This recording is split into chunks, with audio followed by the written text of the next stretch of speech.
Hello friends, எல்லோரும் எப்படி இருக்கீங்க? கண்டிப்பாக நல்லா இருப்பீங்க நம்புகிறேன். இதில் நம்ம என்ன பேச போகிறோம்னு பார்த்தீங்கன்னா, இப்போ தேட்டர்லலாம் சூப்பராக போயிட்டுருக்க டிராகன் படத்தை பற்றி தான் பேச போகிறோம். அந்த படம் செம்ம அட்டகாசமான படமா அப்படின்னு கேட்டால், செம்ம அராஜகமான படம் அப்படின்னு தான் சொல்லணும்.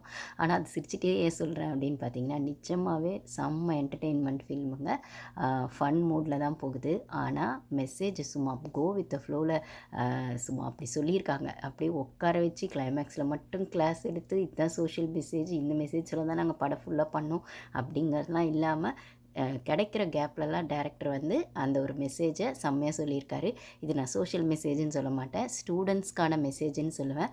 காலேஜ் படிக்கும்போது அந்த ஒரு கெத்தை காட்டணும், இல்லைனா மாசை காட்டணும், அரியர் வந்து வச்சாதான் கெத்து, காலேஜ் கட்டடிச்சாதான் கெத்து அப்படின்ற மாதிரி நம்மள எல்லாருமே அந்த விஷயங்களை பண்ணி தான் வந்து லைஃப்பில் அதுக்கப்புறம் ஒரு ஸ்டேஜில் ஓகே அந்த அந்த மூமெண்ட்ஸ் வேறு. காலேஜ் டேஸ் செம்ம அது ஒன்று. பட் ஆனால் லைஃப்னு வரும்போது, கமிட்மெண்ட்னு வரும்போது, பொறுப்புன்னு வரும்போது, ரெஸ்பான்சிபிலிட்டின்னு வரும்போது இது வேறு.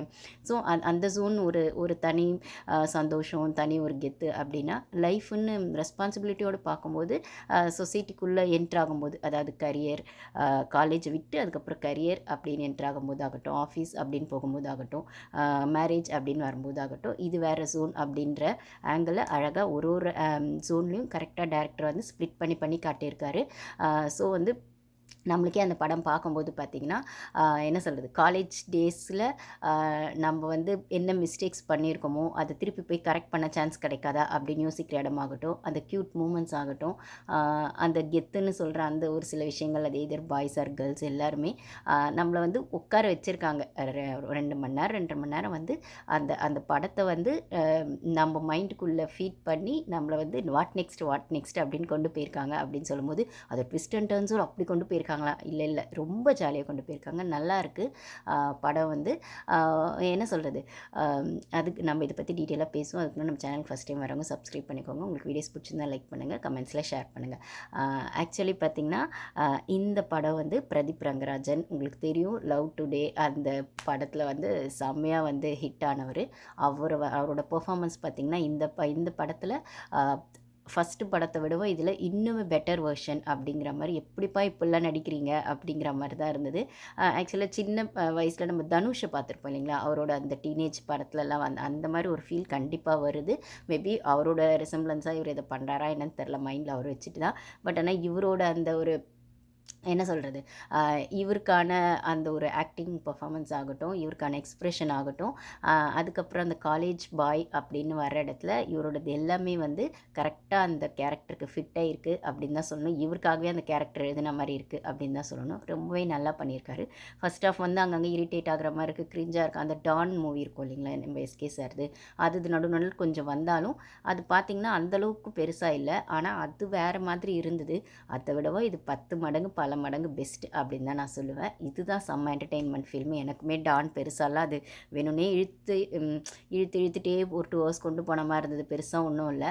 அந்த லாஸ்ட்டில் கிளைமேக்ஸில் தான் சும்மா கொஞ்சம் அப்படி இருக்கும். ஆனால் இந்த படம் ஒவ்வொரு இடத்துலையும் ஒவ்வொரு விஷயத்த ஒரு ஜஸ்ட் லைக் தட்டு ஃப்ளோவில் சொல்கிற மாதிரி இருக்குது. கூப்பிட்டு உட்கார வச்சு இழுத்து வச்சு வா நான் உனக்கு கிளாஸ் எடுக்கிறேன், நான் உனக்கு அட்வைஸ் பண்ணுறேன் அப்படிங்கிற மாதிரிலாம் இல்லை. அந்த கோ வித் த ஃப்ளோலேயே இதை பண்ணால் இது இப்படி தான், இதை பண்ணால் இது இப்படி தான் அப்படிங்கிறத டக்குன்னு டேரக்டர் வந்து அங்கங்கே எடுத்து சொல்லியிருக்காரு. ஸோ அனுபமா அவங்க வந்து ஹீரோயின், அவங்க மலையாள ஹீரோயின் நினைக்கிறேன். ஸோ அவங்களது நான் 2 3 படம் மலையாளத்துலேயும் பார்த்துருக்கேன். அவங்க வந்து ரொம்ப நீட்டாக அவங்களோட கேரக்டரை செம்மையாக பண்ணியிருக்காங்க. ரொம்ப பெரிய போர்ஷன்லாம் அவங்களுக்கு இதில் இல்லை. ஆனால் வந்த இடத்துலலாம் எல்லாருமே அவங்கன்னு இல்லை. அப்புறம் செகண்ட் ஹீரோயினாக வரவங்களாகட்டும், அவங்க பேர் கயடுல்லோராவோ என்னமோ, ஒரு நிமிஷம், அவங்க பேர் செகண்ட் ஹீரோயின், அவங்க பேர் வந்து கயடு லோஹர் அப்படிங்கிற மாதிரி இருக்குது. அதுக்கப்புறம் இதோட கான்செப்ட், இந்த படம் எப்படி எனக்கு ஃபீல் ஆச்சு அப்படின்னு பார்த்தீங்கன்னா, ஃபஸ்ட் ஹாஃபில் ஸ்டார்டிங் கொஞ்சம் நேரம் இரிட்டேட் ஆகுது. அதாவது படம் வந்து இரிட்டேட் ஆகுதுன்னு சொல்ல முடியாது. அந்த படத்துக்குள்ளே வர கேரக்டர் வந்து நம்ம இரிட்டேட் பண்ணுது, என்னப்பா இப்படிலாம் இருப்பாங்களாடா அப்படின்னு. ஆனால் நிஜமாகவே, அதாவது ஒரே வார்த்தையில் சொல்லணும்னா, காலேஜ் டேஸில் கெத்தாக திரிஞ்சிட்டு அதுக்கப்புறம் லைஃப்பில் என்ன பண்ணுறது அப்படின்னு யோசித்து என்னமோ உருட்டி பெரட்டி என்னமோ ஒன்று பண்ணிடணும் லைஃப்பில் அப்படின்லாம் இல்லாமல் காலேஜ் டேஸில் வந்து ஒரு விஷயம் நம்ம கெத்தாக பண்ணோன்னா அதோட கான்சிக்வன்சஸை லைஃப்பில் ஏதோ ஒரு இடத்துல நம்ம அதுக்கான பனிஷ்மெண்ட் வரும். ஆனால் அந்த பனிஷ்மெண்ட் வராமல் இருக்கணும்னா காலேஜ் டேஸில் நீங்கள் கெத்தாக இருங்க. ஆனால் அதே சமயத்தில் படிக்க வேண்டிய படிப்பையும் ஒழுங்காக படிங்க. நீங்கள் என்ஜாயும் பண்ணுங்கள். ஆனால் கொஞ்சம் பொறுப்போடவும் அந்த படிப்பையும் படிங்க. பேரண்ட்ஸோட அந்த ஒரு பேர்டனையும் புரிஞ்சுக்கோங்க அப்படிங்கிற இடத்துல இந்த படம் ரொம்ப அழகாக சொல்லியிருக்கு. அதாவது எப்பயுமே நம்ம வந்து எல்லா படத்துலையும் பார்க்குற மாதிரி தான் ஒரு ஒரு ஒரு கெத்தாக ஒரு பையன் சுற்றிட்டு சரியாக படிக்காமல் செய்யாமல் அப்பா அம்மா வந்துட்டு திட்டிக்கிட்டே இருக்கிற மாதிரி சொல்லுவோம். அதாவது இவன் எங்கே இத்தனை அரியர் வச்சுருக்கான், இவன் எங்கே கிளியர் பண்ணி எங்கே வேலைக்கு போகிறதுன்னு திட்டிகிட்டு இருக்கா அப்பா. நம்ம மிஸ்டர் ஹவுஸ் கீப்பிங்கில் சொல்லியிருப்போம் இல்லைங்களா, அந்த மாதிரி இல்லாமல் இந்த இடத்துல ஒரு டிப்பிக்கல் அப்பா அம்மா வந்து அந்த பையனை ஃபுல்லாக நம்புகிறாங்க. அவன் வந்து படித்து முடிச்சுட்டான், வேலைக்கு போகிறான் அப்படிங்கிற மாதிரிலாம் நம்புகிறாங்க. அதுவும் அப்பா கேரக்டர் ரொம்ப நல்லா பண்ணியிருக்காங்க. அவர் நம்ம சொல்லியே ஆகணும். ஜார்ஜ் மரியன் அவர் நம்ம நிறைய படத்தில் பார்த்துருப்போம். அவர் தான். அவர் ரொம்பவே நல்லா பண்ணியிருக்காரு. அம்மா கேரக்டரும் அவங்களும் வந்து சும்மா சொல்லக்கூடாது, அவங்களுமே வந்து சூப்பராக பண்ணியிருக்காங்க. ஸோ வந்து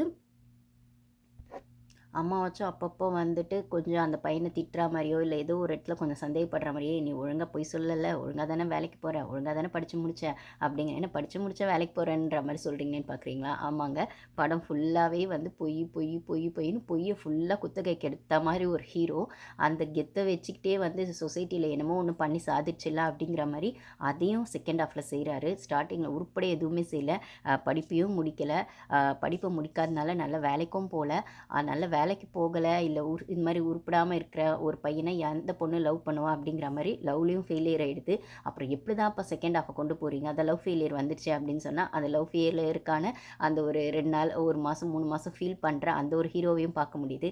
அதுக்கப்புறம் அதுலேருந்து எழுந்து வந்து அதுக்கப்புறம் எப்படியாவது அந்த என்ன ஒருத்தி வேணான்னு சொல்லிட்டு போயிட்டால, அவளுக்காக லைஃப்பில் ஜெயிச்சு காட்டணும்னு வெறியோடு எழுந்து வந்து, ஆனால் உடனேலாம் லைஃப்பில் இன்ஸ்டண்ட்டாலாம் சக்ஸஸ் கிடைக்காது இல்லைங்களா. ஆனால் எனக்கு இன்ஸ்டண்ட்டாக சக்ஸஸ் வேணும்னு கேட்குற ஒரு இடத்துல அந்த காலேஜில் கெத்தாக தெரிஞ்சதுனாலே 48 அரியர் 48 அரியர் பேப்பர் வச்ச ஒரு பையன் கெத்தாக தெரியணுன்றதுனால அரியர் வைக்கிறதே கெத்துன்னு சொல்கிற இடத்துல 48 அரியர்லாம் வச்சா எப்படி இருக்கும்னு யோசிச்சு பாருங்கள்.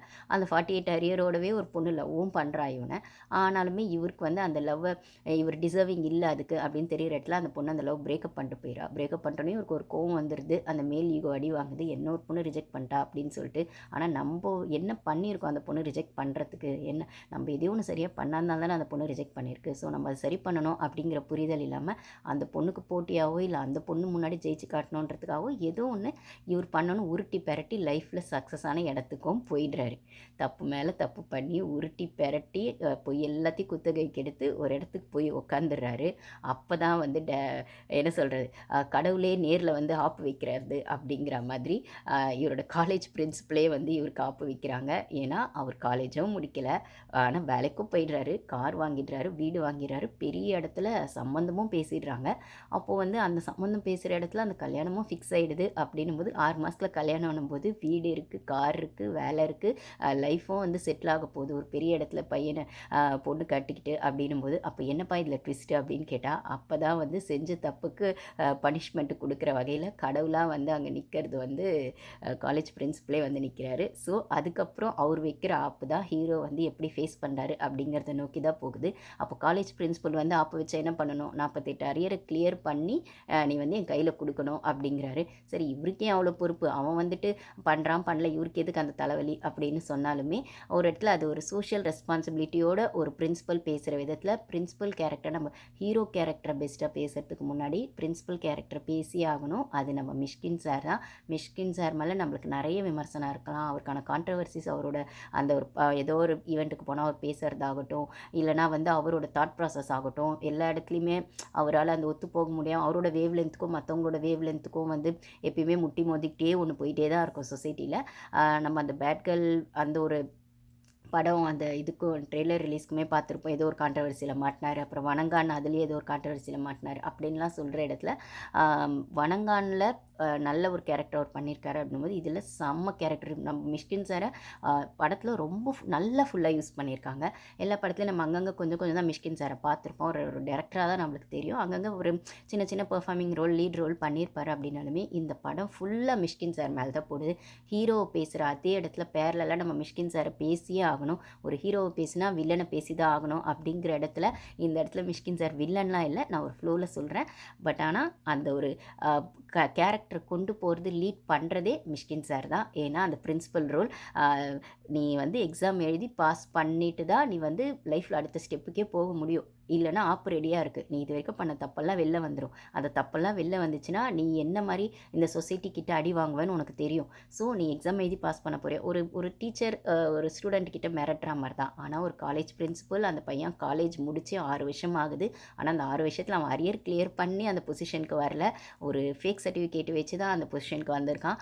அந்த ஃபேக் சர்டிஃபிகேட்டை வச்சு ஒரு வேலை கிடைக்குது, அந்த வேலையை வச்சு வீடு கிடைக்குது, அந்த வீடை வச்சு சொசைட்டியில் ஒரு அந்தஸ்து கிடைக்குது, ஒரு பெரிய இடத்துல சம்மந்தமும் ஃபிக்ஸ் ஆகுது. அப்படின்னா அப்போ வந்து அந்த காலேஜ் ப்ரொஃபஸர் ஒரு ஆப்பு வச்சு நீ 48 அரியர் கிளியர் பண்ணி என்கிட்ட சர்டிஃபிகேட்டை கொடுத்துட்டு அப்புறம் நீ வேலையை பாரு அப்படிங்கிற மாதிரி ஒரு விஷயம் நடக்குது அப்படின்னு சொன்னால் அந்த பையனுக்கு எப்படி இருக்கும்னு பாருங்கள். காலில் விழாத குறையா எப்படியாச்சும் அந்த பேப்பரை 48 பேப்பர்லாம் எப்படிங்க 3 மாதத்தில் கிளியர் பண்ண முடியும்?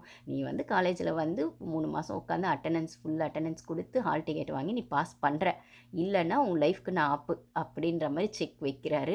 அங்கே தான் வந்து ஹீரோ அதை எப்படி ஃபேஸ் பண்ணுறாரு அப்படிங்கிற இடத்துல சும்மா சொல்லக்கூடாதுங்க, பிரதீப் ரங்கராஜ் பூந்து விளையாடி இருக்காரு. இந்த இடத்துல எனக்கு ஒரே ஒரு விஷயம் மட்டும்தான், நான் அராஜகமான படம் அப்படின்னு சொல்கிற இடத்துல ஸ்டார்டிங்லேயே டைலாக்ல வந்து என்ன வருதுன்னா, அங்கே ஒரு பொண்ணு, அதாவது ஸ்டார்டிங் நல்ல பையனாக தான் காட்டுறாங்க. அதாவது +2ல் 95% எடுத்து பாஸ் பண்ண ஒரு பையன், அதுக்கப்புறம் காலேஜில் ஒரு ஒஸ்ட் பிஹேவியரால் வெளியில் போகிற ஒரு பையன், திருப்பி அதே காலேஜுக்கு அந்த 48 அரியரை கிளியர் பண்ணுறதுக்கு வர ஒரு பையன். இது எல்லாமுமா அந்த கேரக்டரை ப்ளஸ்ஸு மைனஸ்ன்னு அப்படியே வந்து பிரதீப் ரங்கராஜ் தூக்கி செம்மையாக அந்த கேரக்டரை பண்ணியிருக்காரு அப்படின்னு தான் சொல்லணும்.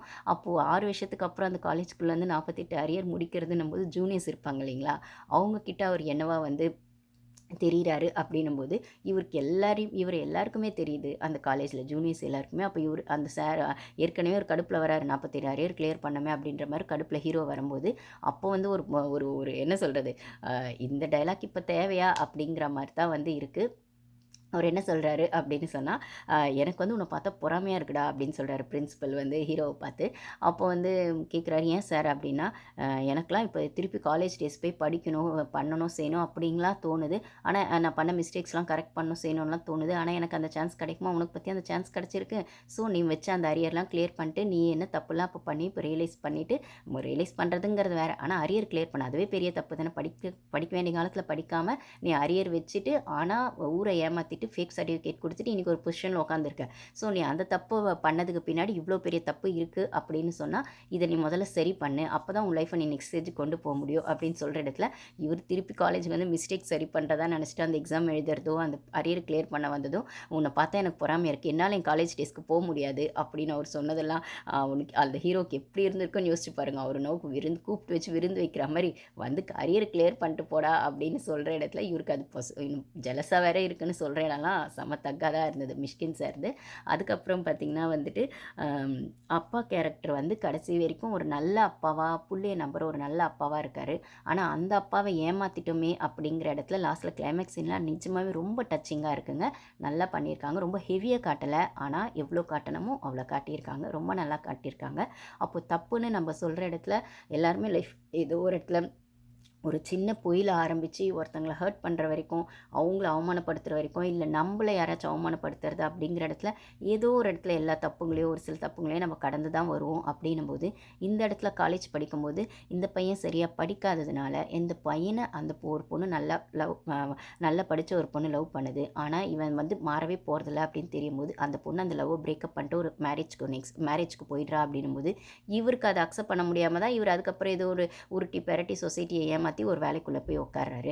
அப்போ வந்து திருப்பி அந்த பொண்ணு வந்து இவர் அந்த 48 அரியர் கிளியர் பண்ணும்போது அந்த பொண்ணு திரும்பி வருது அப்படின்னு சொல்லும்போது இவர் 6 மாதத்துக்கு அப்புறம் இன்னொரு பொண்ணை கல்யாணம் பண்ணிக்கலாம் அப்படின்னு இருக்கு. இப்போ இந்த பொண்ணுக்கும் கல்யாணம் ஆயிடுச்சு. பட் ஆனால் அங்கே வந்துட்டு அந்த பொண்ணு சொல்கிற ரீசன், இப்போ எதுக்கு நீ வந்து அன்றைக்கி என்ன வேணான்னு சொல்லிட்டு தானே போனான்னு இவர் கோவப்படுறதும், அந்த பொண்ணு அந்த இடத்துல தன்னோட ஃபீலிங்ஸை வந்து சாரி சொல்லி அன்றைக்கி நான் உன்னை ஹர்ட் பண்ணிட்டு போனது எனக்கு கஷ்டமாக தான் இருந்தது அப்படின்னு சொல்கிற இடத்துல அந்த பொண்ணோட தப்பை ரியலைஸ் பண்ணுது. அது வந்து என்ன சொல்கிறது, நான் உன்னை வேணான்னு சொன்னது உனக்கு ஹர்ட் ஆகிருக்கும். பட் ஆனால் நான் நினச்சிட்டேன் உன்னை மறந்துட்டு என்னோடய மேரேஜ் லைஃப்பை லீட் பண்ணிக்கலாம் அப்படின்னு நினச்சேன். ஆனால் என்னால் முடியவே இல்லை.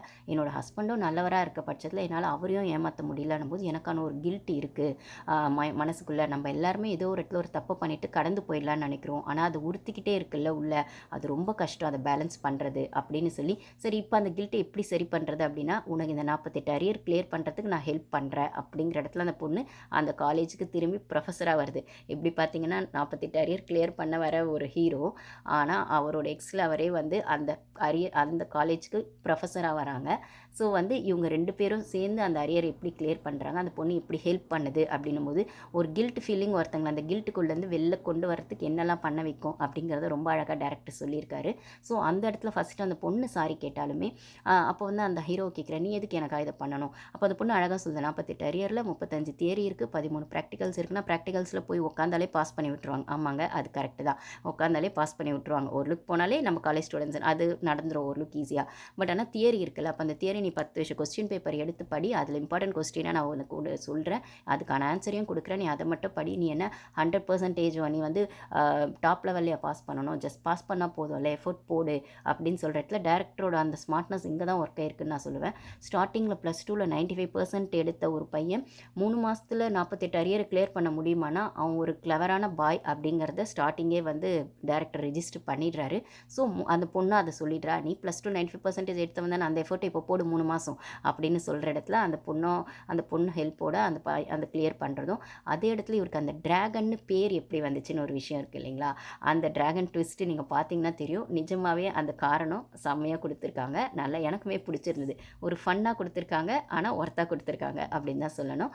அப்போ வந்து இவர் ட்ராகன்னா இவர் 6 வருஷம் கழிச்சு அந்த காலேஜுக்கு போகும்போது அங்கே ஒரு குட்டி ட்ராகன் இருக்கான் அப்படின்னு சொல்லும்போது அவனை பார்க்கும்போது இவருக்கு இரிட்டேட் ஆகுது. இவரே சொல்கிறார், இவர் ஃப்ரெண்ட்ஸ் கிட்ட ஃபோன் பண்ணி நான் இந்த 48 அரியர் இந்த வந்து எப்படி கிளியர் பண்ணுறதுன்னு தெரியல, இந்த குட்டி ட்ராகன்னு ஒருத்தன் வேறு சுற்றுறான்டா, அவனை பார்த்தா எனக்கு கடுப்பாகிறா, நானும் 6 வருஷம் முன்னாடி இப்படி தான் இருந்தேனேடா அப்படின்னு இவர் ஃப்ரெண்டு கிட்ட கேட்குறதும், நம்ம என்னெல்லாம் அலப்பறை பண்ணோன்னு நம்மளே கண்ணாடியில் பார்க்கும்போது அப்போ நம்மளுக்கு எவ்வளோ கோவம் வருமோ அப்படி ஒரு கேரக்டர் அங்கே உருவாக்கி குட்டி ட்ராகன்னு ஒருத்தர் அங்கே நிற்க வச்சது. அவர் வந்து இவர் யூடியூபர் போல் இருக்குது, அந்த விஜய் சித்து ஹர்ஷத் அந்த ஃப்ரெண்ட்ஸ் சர்க்கிளில் வராங்க. ஸோ அதெல்லாம் ரொம்பவே நல்லாயிருக்கு அந்த குட்டி ட்ராகன் பாட்டெல்லாம். ஸோ வந்து என்ன சொல்கிறது, ஒரு காலேஜில் ஒஸ்ட்டு ஸ்டூடெண்ட் அப்படின்னு பேர் எடுத்த ஒருத்தர் வந்து அதுக்கப்புறம் மோஸ்ட் சக்ஸஸ்ஃபுல் ஸ்டூடெண்ட் அப்படின்னு எப்படி மாறுறாரு அப்படிங்கிறது தான் கதை. இதில் வந்து நான் ஆல்ரெடி சொன்ன மாதிரி அந்த ஜூனியர்ஸ்க்கெல்லாம் இவர் ட்ராகன்னு எப்படி தெரிஞ்சிருக்கு அப்படின்னு சொல்கிற இடத்துல இவரோட பேர் வந்து பார்த்திங்கன்னா அந்த படத்தில் இவரோட பேர் பார்த்திங்கன்னா டி ராகவன் தான். அதுதான் ட்ராகனாக மாறி இருக்கேன்னா இவரோட நிக் நேம் வரைக்கும் ட்ராகன் எல்லாருக்கும் எப்படி தெரிஞ்சிருக்குன்னு ஒரு கொஸ்டின் கேட்குறாரு. அவர் வந்து பிரின்ஸிபல் கிட்ட, எப்படி சார் என் பேர் எல்லாருக்கும் தெரிஞ்சிருக்கு ட்ராகன் அப்படின்னா, அது ஒன்றும் இல்லைடா, வருஷம் ஃப்ரெஷர்ஸ் டே வரும்போது நான் வந்து உன்னை தான் வந்து ஒரு எக்ஸாம்பிளாக எல்லாருக்கும் சொல்லுவேன், உன்ன மாதிரி இருக்கக்கூடாதுன்னு. அதாவது இவர் பேட் எக்ஸாம்பிளாக வந்து வருஷம் அந்த பிரின்ஸிபல் வந்து எல்லாருக்கும் சொல்லிட்டு இருக்காரு. எப்பவுமே ஒரு குட் எக்ஸாம்பிளை சொல்லி தான் மோட்டிவேட் பண்ணுவாங்க. ஆனால் இதில் அப்படியே உல்ட்டாவாக வந்து டேரக்டர் எப்படி யோசிச்சிருக்காருன்னா, ஒரு பேட் எக்ஸாம்பிள் இந்த மாதிரி இருக்கவே கூடாது ஒரு ஸ்டூடெண்ட்டுன்றதுனால நான் இவனை சொல்கிறேன், இவனை மாதிரி ஆகிடாதீங்க, நீங்கள் நல்லா படித்து உங்கள் கரியரை பாருங்கள் அப்படிங்கிற இடத்துல மிஷ்கின் வந்து இவரை வந்து வருஷம் ஃப்ரெஷர்ஸ் டேக்கு இவர் பிரதீப்பை பற்றி, அதான் அந்த ஹீரோவை பற்றி வந்து ஜூனியர்ஸ்க்கு சொல்கிறதுனால அங்கே இருக்க ஜூனியர்ஸ் எல்லாருக்கும் தெரியுது இவர் தான் ட்ராகன்னு. ஸோ அப்படி சொல்லிகிட்டே இருந்த ஒரு பிரின்சிபல் லாஸ்ட்டில் படம் முடியும் போது மோஸ்ட் சக்ஸஸ்ஃபுல் ஸ்டூடெண்ட்னு, அதாவது என்ன சொல்கிறது, தொலைச்ச இடத்துல தான் தேடணும்னு சொல்லுவாங்க இல்லைங்களா?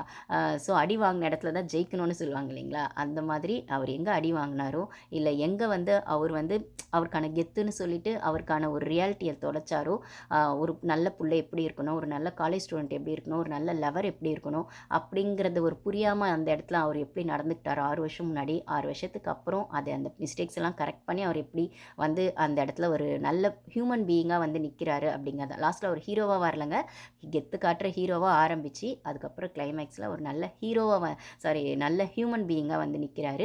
ஸோ இந்த இடத்துல அவர் வந்து அவங்க அப்பா கிட்ட லாஸ்ட்டில் எமோஷ்னலில் ஒரு கேள்வி கேட்பார், ஏன்ப்பா நான் இவ்வளோ அலப்பறை பண்ணியிருக்கேன், நான் பண்ண பொய்னால நான் சொன்ன விஷயங்கள்னால கஷ்டப்பட்டது நீங்கள் தான், நிறைய கஷ்டப்பட்டது நீங்கள் தான் அப்படின்னும் போது உங்களுக்கு எப்படி என் மேலே கோவமே வரல, இல்லை என்ன நீங்கள் என்னவா பார்க்குறீங்க, எனக்கு அவ்வளோ குற்ற உணர்ச்சியாக இருக்குது அப்படின்னு சொல்லும்போது அப்போ ஒரு அழகாக அவங்க அப்பா ஒரு விஷயம் சொல்கிறாரு. அவர் சின்ன வயசில் ஒரு ரன்னிங் ரேஸ் ஓடும்போது வந்து முன்னாடி போன அவர் கூட ஓடின பையன் வந்து இவர் கீழே தள்ளி விட்டுட்டு தான் அந்த ரன்னிங் ரேஸில் அந்த பையன் வின் பண்ணியிருப்பான். அதனால் அவன் சக்ஸஸும் ஆயிட்டான். ஆனால் அன்றைக்கி அந்த பையன் தள்ளி விட்டதுனால இன்னி வரைக்கும் என்னால் அந்த காலை வந்து ஸ்ட்ராங்காக நடக்க முடியல. நான் ஊனி ஊனி தான் நடக்கிறேன். பட் ஆனால் அந்த பையன் லைஃப்பில் ஜெயிச்சிட்டான். ஆனால் என்னோடய பையன் வந்துட்டு மற்றவங்கள தள்ளி விடாமல் அவன் வந்து கஷ்டப்பட்டாலும் வந்து ஒரு உண்மையை ஒத்துக்கிட்டு மற்றவங்க அந்த உண்மைனால இன்னொரு பையனோட லைஃப் நல்லா இருக்குது அப்படின்னு சொன்னால் ஸோ அந்த நேர்மை எனக்கு பிடிச்சிருக்கு. அன்றைக்கே நீ என் பையன் ஆகிட்ட, நீ 1000 தப்பு பண்ணாலும் உன் தப்பை நீ ஒத்துக்கிட்டு உன்னோட சுயநலத்துக்காக மற்றவங்கள மிதிச்சிட்டு நீ மேலே வரணும்னு நினைக்கல, மற்றவங்கள தள்ளி விட்டுட்டு நீ மேலே வரணும்னு நினைக்கல, நீ கஷ்டப்பட்டாலும் பரவாயில்லன்னு அந்த உண்மையை சொல்லி இன்னொரு பையனை தூக்கி விட்டல. ஸோ அந்த இடத்துல நீ என் பையனை வந்து எனக்கு உன்னை என்ன உன்னை என்னால் உன்னை விட்டு கொடுக்க முடியாது அப்படிங்கிற மாதிரி ஒரு அப்பா வந்து டிப்பிக்கல் அப்பாவும் அவன் என்ன தப்பு செஞ்சாலும் ஒத்துக்கிற அப்பாவா இல்லை. ஆனால் அந்த பையன் தப்பு செஞ்சுட்டு திருந்தி வரும்போது அந்த புரிதலோடு அந்த அப்பா வந்து அவருக்கான ஒரு சின்ன ஸ்டோரி அந்த இடத்துல அந்த ரன்னிங் ரேஸ்ன்னு சொன்ன இதெல்லாம் ரொம்ப நல்லா இருந்தது. இது நம்ம வீடியோஸ் பார்க்குறவங்களுக்கு தெரியும். நானுமே சொல்லியிருப்பேன், பிக் பாஸ்லேயே ஆகட்டும் மற்ற பொது இடத்துலலாம் கூட நான் வந்து சொல்லியிருப்பேன். அதான் நம்ம ரன்னிங் ரேஸ் ஓடி வின் பண்ணணும்னு நினைக்கிறது தப்பு இல்லை. ஆனால் முன்னாடி ஓடுறவனை விட பொட்டென்ஷியல் போடணும்னு நினைக்கிறது தப்பு இல்லை. அதுதான் உண்மையாக செய்ய வேண்டியது. ஆனால் முன்னாடி போகிறவனை இழுத்து கீழே தள்ளி விட்டுட்டோ இல்லை அவன் காலை பிடிச்சி இழுத்துட்டோ ஓடணும்னு நினச்சா அது தப்பு அப்படின்னு சொன்னால் அந்த எக்ஸாம்பிளை தான் டேரக்டர் இந்த இடத்துல யூஸ் பண்ணியிருப்பார். என்னை இழுத்து தள்ளி விட்டுட்டு அவன் ஓடனா அதனால் என் கால் வந்து அன்னைக்கு உடஞ்ச என் கால் வந்து இன்னி வரைக்கும் என்னால் சரியாக நடக்க முடியல அப்படின்னும் போது என் பையன் அப்படி இல்லாமல் அவன் ஒரு உண்மையை சொல்லி அவன் அதனால் கஷ்டப்பட்டாலும் பரவாயில்லன்னு இன்னொரு பையனோட லைஃப்பை காப்பாற்றிருக்கான்னா அது எனக்கு போதும். அந்த பையன் எனக்கு வந்து எப்பயுமே நல்ல பையன்தான் அப்படிங்கிற மாதிரி புள்ளையை விட்டு கொடுக்காத அப்பான்னு நான் சொல்ல மாட்டேன். ஆனால் புள்ள தப்பு செஞ்சு திருந்தி வரும்போது அதை புரிஞ்சிக்கிட்ட அப்பா அப்படிங்கிற இடத்துல அவரோட அப்பா கேரக்டர் நல்லாவே பண்ணியிருப்பார். இந்த இடத்துல அரியர்னு சொல்கிற இடத்துல அந்த ரீவேல்யூவேஷன் அந்த விஷயங்களெல்லாம் வந்து டேரக்டர் ரொம்ப நல்லாவே எடுத்து வச்சுருக்காரு அப்படின்னு தான் சொல்லணும். ஒரு ரீவேல்யூவேஷன் அப்படின்னு போடும்போது அந்த ஜெராக்ஸ் பேப்பர் வரும்போது அந்த விஷயங்கள்லாம் என்ன சொல்கிறது, ஏதோ ஒரு இடத்துல பணம் இருக்கிறதுனால ஒரு சிலர் செய்கிற தப்புனால பணம் வந்து கொடுக்க முடியாதனாலையோ பணம் அஃபோர்ட் பண்ண முடியாதனாலையோ எங்கேயோ யாரோட லைஃபோ பாதிக்கப்படுது அப்படின்னா அந்த விஷயத்த அழகாக வந்து டேரக்டர் வந்து ஒரு ஃபஸ்ட் ரேங்க் எடுக்கிற பையன், ஒரு அந்த காலேஜில் ஃபஸ்ட்டாக நல்லா படிக்கக்கூடிய ஒரு பையன், ஆனால் ஒரு அரியர் அவனுக்கு வந்து விழுந்துடுது அப்படின்னா அவன் வந்து அதுக்கு ரிவேல்யூவேஷன் போடுறான். ஆனால் அந்த பேப்பர் தன்னோடது இல்லைன்னு அந்த ஹேண்ட் ரைட்டிங்கில் கண்டுபிடிக்கும் போது அந்த இடத்துல அந்த ஹேண்ட் ரைட்டிங் ஹீரோ தான் இருக்குது அப்படின்னும் போது இப்போ அந்த உண்மையை ஹீரோ ஒத்துக்கிட்டா அவன் அது வரைக்கும் லைஃப்பில் உருட்டி பெரட்டி கொண்டு வந்த விஷயங்கள் எல்லாமே ஸ்பாயில் ஆகிடும். அவன் வந்து ஜெயிலுக்கு போக வேண்டியதாக கூட இருக்கும். ஏன்னா ஃபேக் சர்டிஃபிகேட் கொடுத்ததுனால அவன் வந்து கல்யாணம் பண்ணிக்க போகிற அந்த 6 மாதத்தில் கல்யாணம் பண்ணிக்க போகிற அந்த பொண்ணு அந்த லைஃப்பும் போயிடும். அது வரைக்கும் சொசைட்டியில் சம்பாதிச்சு வச்ச அந்தஸ்து வேலையும் போயிடும். 10 குறைக்கு ஜெயிலுக்கே போகணும் அப்படிங்கிற சூழ்நிலையில் அது வரைக்கும் செஞ்ச மொத்த தப்பையும் எது நடந்தாலும் பரவாயில்ல, ஆனால் நான் இது வரைக்கும் செஞ்சது இவ்வளோ தப்பு நான் பண்ணியிருக்கேன், இவ்வளோ போய் நான் சொல்லியிருக்கேன், அப்பா அம்மா உங்களை நான் ஏமாற்றிருக்கேன், நான் சர்டிஃபிகேட்டே வாங்கலை, வேலை செஞ்ச இடத்துல சார் நான் ஃபேக் சர்டிஃபிகேட் வாங்கி தான் நான் வேலை வாங்கியிருக்கேன், அப்புறம் இல்லை கல்யாணம் பண்ணிக்க போகிற பொண்ணு வீட்டில் நான் உங்கள் பொண்ணை வந்து கல்யாணம் பண்ணிக்கணும்னு நினச்சது உண்மைதான், ஆனால் அதுக்கு பின்னாடி நான் இவ்வளோ பொய் சொல்லியிருக்கேன், இவ்வளோ பித்தலாட்டம் பண்ணியிருக்கேன், ஆனால் இன்றைக்கி என்னோடய பொய்யால் ஒரு பையனோட லைஃப் பாதிக்கப்படுதுன்னா இன்றைக்கி நான் எல்லா பொய்யும் வந்து பிரேக் அவுட் பண்ணிவிட்டு ஒரு நியாயமான மனுஷனாக நான் இந்த உண்மையை சொல்கிறேன், இதுக்கு என்ன தண்டனை எனக்கு கிடைச்சாலும் பரவாயில்ல அப்படின்னு கிளைமேக்ஸில் டச்சிங்காக சூப்பரான ஒரு விஷயத்தை வந்து டேரக்டர் எடுத்துன்னு வந்து வச்சுருக்காரு. அந்த உண்மையை சொன்னதுக்கப்புறம் 6 மாதம் ஜெயிலுக்கும் அவர் போகிறாரு செய்கிறாருன்னும் போது அப்புறம் ஜெயிலுக்கு போகும்போதே அந்த பிரேக் ஆகிடுது அந்த விஷயம் அப்படின்னா கண்டிப்பாக கிடையாது. ஜெயிலுக்கு போயிட்டு வந்ததுக்கப்புறம் அவர் ஒரு நல்ல மனுஷனாக திருந்தி வராருன்னும் போது மிஷ்கினோட பாட்டெலாம் ரொம்பவே நிஜமாக நல்லா இருக்குங்க. அப்புறம் கிளைமேக்ஸ் பாட்டு பார்த்திங்கன்னா செம்மையாக வேறு லெவலில் இருக்குது. நம்ம ஏதோ ஒரு இடத்துல லைஃப்பில் தப்பு பண்ணியிருக்கோன்னா அந்த அந்த ஒரு மனசாட்சியை தட்டி எழுப்பி இருக்கிற ஒரு விஷயமா கிளைமேக்ஸ் பாட்டு இருக்குது. அந்த இடத்துல தான் ஹீரோ எல்லா உண்மையும் சொல்கிறாரு. அந்த உண்மையை சொல்கிறதுனால வர பாதிப்பையும் அவர் ஃபேஸ் பண்ணுறதுக்கு தயாராகிட்டு தான் அந்த உண்மையை சொல்கிறாரு. அப்போ நம்ம நிறைய படங்களில் நல்லவனுக்கான டெஃபினேஷன் தான் பார்த்துருப்போம். அப்போ கெட்டவனுக்கான ஒரு டெஃபினேஷனே இந்த படத்தில் கொடுத்துருக்காங்க. அப்போ அவர் சொல்கிறாரு அந்த உண்மையை சொல்ல வேணாம், எதுக்கு சொல்கிறேன்னு அவங்க ஃப்ரெண்ட்ஸ்லாம் தடுக்கிறாங்க. அப்போ வந்து அவர் சொல்கிறாரு, நான் வந்து என் லைஃப்க்கு எனக்கு தேவையானதுக்கு நான் என்ன வேணால் செஞ்சுக்கலான்னு யோசித்தேன், கரெக்டு தான், ஆனால் அதனால தான் நான் இவ்வளோ பொய்யும் சொன்னேன், இவ்வளோ பித்தலாட்டமும் பண்ணேன். ஆனால் என் லைஃப் நல்லா இருக்கணுன்றதுக்காக இன்னொருத்தரோட லைஃப்பை மிதிச்சுட்டு நான் வந்து முன்னேறணும்னு நினைக்கல, நான் அந்த அளவுக்கு கெட்டவன் இல்லை அப்படின்னும் போது கெட்டவனுக்கான டெஃபினேஷன் நல்லாவே இருந்தது. ஸோ என் லைஃப்க்கு நான் தேவைன்றதுனால என்ன வேணால் செஞ்சேன்றதில் நான் கெட்டவன் தான். ஆனால் மற்றவங்களோட லைஃப்பை கெடுத்துட்டு அதுக்காக நான் அது மேலே நான் வந்துட்டு என்னோட சக்ஸஸை பார்க்கணுன்னு நினைக்கிற அளவுக்கு கெட்டவன் இல்லை அப்படிங்கிற மாதிரி அந்த டெஃபினேஷன்லாம் நிறைய விஷயங்கள் வந்து அந்த நெயில் பைட்டிங் மூமெண்ட்ஸ்ன்னு சொல்லுவாங்க. அந்த மாதிரி உட்காந்த இடத்த விட்டு எழுந்துக்கவே விடாமல் படம் செம்மையாக ஃபன்னாக தான் போகுது. எனக்கு இந்த விஷயத்தில் ஒரே ஒரு விஷயம் தான் என்னென்னா, இப்போ இந்த படத்துலையுமே ஸ்டார்ட்டிங் அராஜகமாக அந்த பையனை காட்டுறதுலேருந்து அந்த ஸ்மோக்கிங், ட்ரிங்கிங்கு, பொண்ணுங்கள ஃப்ளர்ட் பண்ணுறது, கெத்து காட்டுறது, அப்படிங்கிற இடத்துல பொய் சொல்கிறது, அப்பா அம்மாவையே ஏமாத்துறது, வேலைக்கே போகாமல் சம்பளத்தை எடுத்துன்னு வந்து ஃப்ரெண்ட்ஸோட சம்பளத்தெல்லாம் சேர்த்து எடுத்துன்னு வந்து கொடுத்துட்டு அது கொடுக்குற மாதிரி கொடுத்துட்டு அப்படியே அப்பட்டமாக திருப்பி அப்பாவை ஏமாற்றி வாங்குறது அப்படிங்கிற இடத்துல பலார்னு அரையலாமா தான் வருது. இப்படி ஒரு புள்ளையா பலார் அரையலாமா அப்படின்னு வர இடத்துல பண்ணாத அலப்பறையில் எல்லா அலப்பறையும் பண்ணி அதுக்கப்புறம் அந்த திருந்துறது அப்படிங்கிற ஒரு விஷயத்த கிளைமேக்ஸில் வைக்காமல் நான் சொன்ன மாதிரி கோ வித் த ஃப்ளோவில் வச்சுருக்காங்க. பட் ஆனால் இந்த படத்தை நீங்கள் பேட் பாய்னு பேர் வச்சுருந்தீங்கன்னா இப்போ கான்ட்ரவர்சிக்குள்ளே இருக்க அந்த பேட் கேர்ள் படமும் இதுக்குள்ளே தான் வரும். பட் ஆனால் நம்மளுக்கு அந்த பேட் கேர்ள் அப்படிங்கிற படத்தோட கதை நம்மளுக்கு இன்னும் வரல. ஒருவேளை டேரக்டர் அந்த படத்துலையும் நம்ம வெறும் இதில் வந்து டேரக்டர் வந்து நம்மளுக்கு வந்து மேல் தான் இருக்கார். அதுக்கப்புறம் வந்து நம்ம ஹீரோவாக தான் வந்து அந்த என்ன சொல்கிறது, அந்த பையனை ஒரு ஹீரோவாக காட்டுற இடத்துல, கெத்தாக காட்டுற இடத்துல அந்த ஸ்மோக்கிங் ட்ரிங்கிங்லாம் காட்டிட்டோம். ஆனால் இதே மாதிரி ஒரு படத்தை தான் பேட் கேர்ள் அப்படிங்கிற பேரில் அந்த ஃபீமேல் டைரக்டர் எடுத்திருக்காங்க. இதே மாதிரி அலப்பறையாக தான் அந்த பொண்ணு விஷயத்துலேயும் அவங்க ட்ரெய்லரில் காட்டியிருக்காங்கன்னா நம்மளுக்கு கதை ஃபுல்லாக தெரியல. நான் அகைன் சொல்கிற மாதிரி இதில் நல்ல க்ளோஷர் கொடுத்து நம்ம இந்த படத்தை ஒத்துக்கிறோம் அப்படின்னா அதுலேயுமே நல்ல க்ளோஷர் கொடுத்து அந்த படத்தையும் நம்ம ஒத்துக்கலாம். பட் ஆனால் படம் வர்றதுக்கு முன்னாடியே நம்ம அந்த படம் சரியில்லை அப்போ ஒரு பையனை என்ன வேணால் காட்டிட்டு அவன் திருந்திடுறான், இல்லை அதுக்கப்புறம் மாறிடுறான், இல்லை அவன் வந்து சூழ்நிலை காரணமாக பண்ணான், இல்லை புரியாமல் பண்ணான் அப்படின்னு ஒரு ஜஸ்டிஃபிகேஷன் கொடுத்தா, இல்லை இந்த படத்துக்கு பேட் பாய்னு பேர் வைக்காமல் ட்ராகன்னு ஒரு கெத்தாக ஒரு பேர் வச்சுட்டா இந்த படத்தை நம்ம கொண்டாடுறோன்னா அந்த படத்தில் பேர் மட்டும்தான் தப்பா, இல்லை அந்த பேரில் கேர்ளுன்னு இருக்கிறது தான் தப்பா, இதே பேட் பாயாக இருந்தால் சரியா அப்படின்னு ஒரு விமர்சனம் எனக்கு இருக்குது. ஆனாலுமே அந்த படம் வந்தால் இதே மாதிரி ஒரு க்ளோஷர் அதுக்குமே கிடச்சிது அப்படின்னு சொன்னால் அந்த படத்தையும் நம்ம கொண்டாடலாமா இல்லைனா வந்து சரியில்லைன்னு சொல்லாமான்றது பேசலாம். பட் ஆனால் ஒரு மேல் செய்கிற இடத்துல அகைன் அதே சொல்கிறது தான், ஒரு மேல் செய்கிற இடத்துல அது மாஸ் ஹீரோவாக காட்டினாலும் இல்லை அராஜகமான ஹீரோவாக காட்டினாலும் எப்படி உருப்படாத பையனாக காட்டினாலும் ஒத்துக்கிற இந்த சொசைட்டி அதை ஒரு ஃபீமேல் டைரக்டர் எடுத்து ஒரு பொண்ணோட வெர்ஷனாக இப்படி இருக்கும், அவளும் தப்பு செஞ்சு கற்றுக்கலாம், இல்லை அவளும் தப்பை தெரியாமையும் செய்யலாம், இல்லை சூழ்நிலை காரணமாகவும் செய்யலாம், ஏன் சம்டைம்ஸ் புரிஞ்சு கூட செய்யலாம். இப்போ இந்த பையன் எல்லா தப்பையும் இன்டென்ஷனாக தான் செய்கிறான், அவன் சூழ்நிலை காரணமாக எதுவுமே செய்யலை, சுயநல காரணமாக தான் எல்லாத்தையுமே செய்கிறான், அவனுக்கு செய்கிறது எல்லாமே தப்புன்னு தெரியும், ஆனால் அவனோட தன்னோட தேவைக்காக செய்கிறான் அப்படின்னும் போது அது அந்த ஏஜில் புரியாத வயசில் செய்கிறதா இருக்கலாம். அப்போ அந்த இடத்துல அழகாக அந்த டேரக்டர் அந்த குட்டி ட்ராகன் வர இடத்துல அது சொல்கிறார், ஏன்டா 6 வருஷம் முன்னாடி நான் இப்படியாடா இருந்தேன் அப்படின்னு ஃப்ரெண்டுகிட்ட கேட்கும்போது அந்த ஃப்ரெண்டு சொல்கிற விதம்லாம் செம்மையாது, இதை விட மோசமாக இருந்த மச்சான் அப்படின்னு சொல்கிற இடம்லாம்.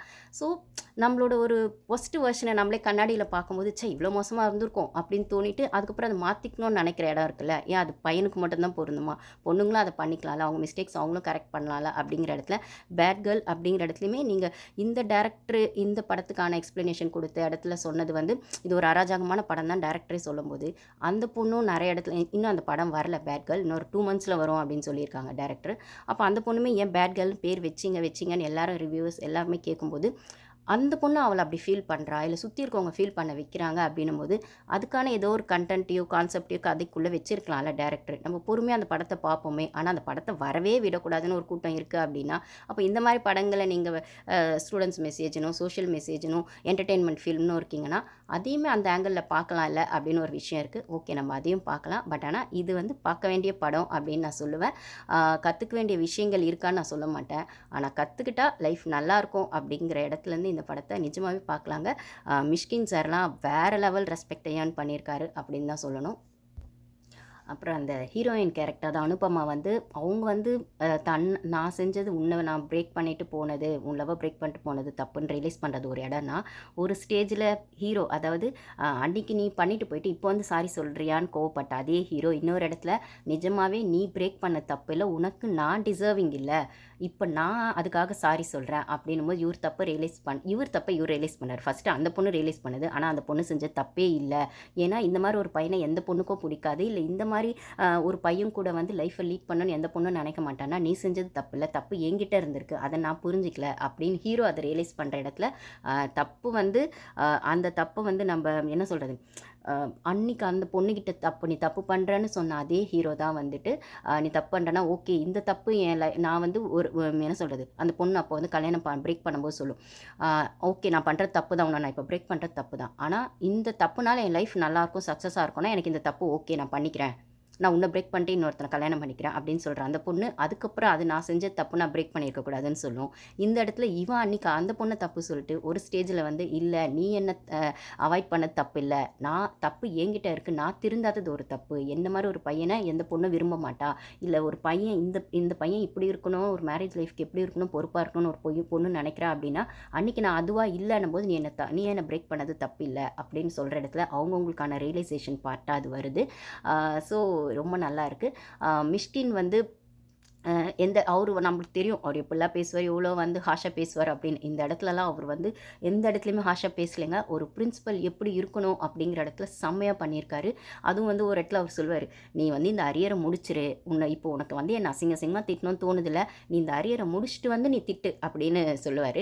அதே மாதிரி அந்த அரியர்லாம் முடிச்சுட்டு அவன் வந்து வரும்போது அதையுமே அதுக்கப்புறம் அடுத்த வருஷம் அந்த ஃப்ரெஷர்ஸ் கிட்ட சொல்லுவார். அவன் அடுத்த நாள் அந்த ராஸ்கல் வந்து என்னடா ஃப்ரெண்டை வேற கூப்பிட்டு வந்து என்னடா இப்போ என்ன திட்ட போறியா, அதுக்கும் ஃப்ரெண்டை வேற துணை கூப்பிட்டு வந்தியா சிங்கமாக திட்ட அப்படின்னு கேட்கும்போது, இல்லை சார் மேரேஜ் இன்விடேஷன் எடுத்துகிட்டு வந்தேன் சார், கண்டிப்பாக நீங்கள் எங்கள் கல்யாணத்துக்கு வந்து ப்ளஸ் பண்ணணும் சார் அப்படின்னு சொல்கிற இடத்துல அந்த ரியலைசேஷன் வருது. சரி இதெல்லாம் அதுவும் அந்த லாஸ்ட் ஒரு 30 மினிட்ஸ் நீங்கள் கதை பார்த்தீங்கன்னா இதையும் சொல்லிட்டீங்க, இதுக்கும் க்ளோஷர் கொடுத்துட்டீங்க, அடுத்து என்ன வைக்க போகிறீங்க, இன்னும் 20 மினிட்ஸ்க்கு என்ன கொண்டு போக போகிறீங்க, அந்த பையன் அரியர் முடிச்சிட்டா கல்யாணம் ஆக போது திருந்திட்டான் அப்படின்ற இடத்துல, அப்போது கல்யாணம் ஆக போகுது அப்படின்னா அப்போ இவ்வளோ நாள் சொன்ன பொய்யெல்லாம் வந்து அதை அப்படியே அப்பட்டமாக மூடி மறைச்சிட்டு இப்போ இந்த கல்யாணமும் பண்ணிவிட்டு அப்படியே சைலண்ட்டாக விட்டுருவானா, அவன் செஞ்ச தப்பை யாருமே கேள்வி கேட்க மாட்டாங்களா, அவன் செஞ்ச தப்பை யாருக்குமே தெரியாமல் போயிடுமா அப்படிங்கிற இடத்துல தான் டேரக்டர் அந்த ட்விஸ்ட்டை வச்சுருக்காரு.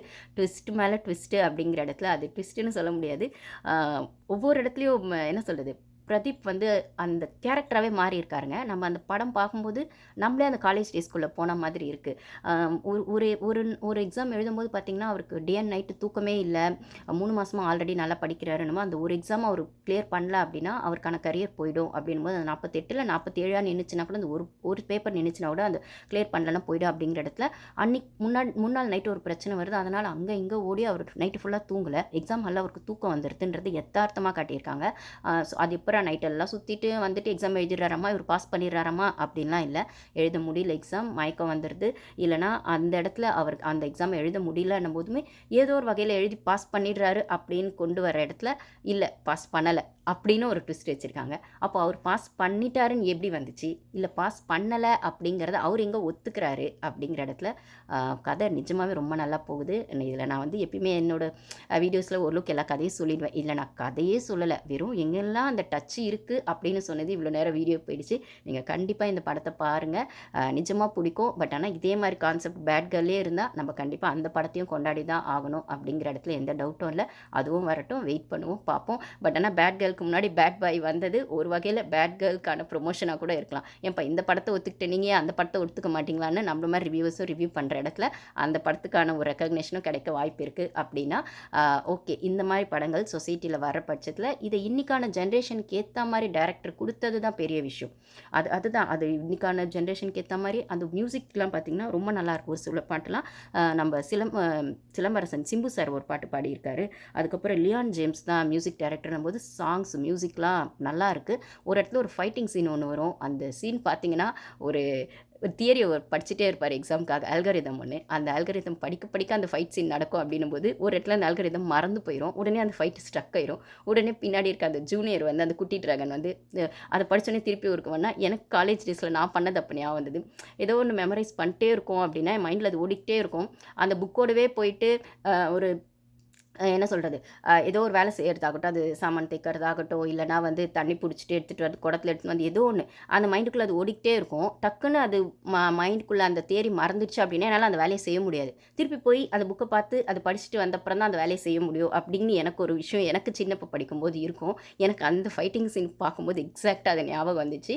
ஸோ உங்களுக்கு எத்தனை பேருக்கு அந்த ஃபீல் இருக்குது அப்படிங்கிற கமெண்ட்ஸில் ஷேர் பண்ணுங்கள். கண்டிப்பாக பாருங்கள், நல்ல என்டர்டெயின்மெண்ட் ஃபில்மு. மெசேஜை கோ வித் த ஃப்ளோவில் சொல்லியிருக்காங்க. வச்செல்லாம் கிளாஸ் எடுக்கல, செம்மையாக இருந்தது. Thank you guys.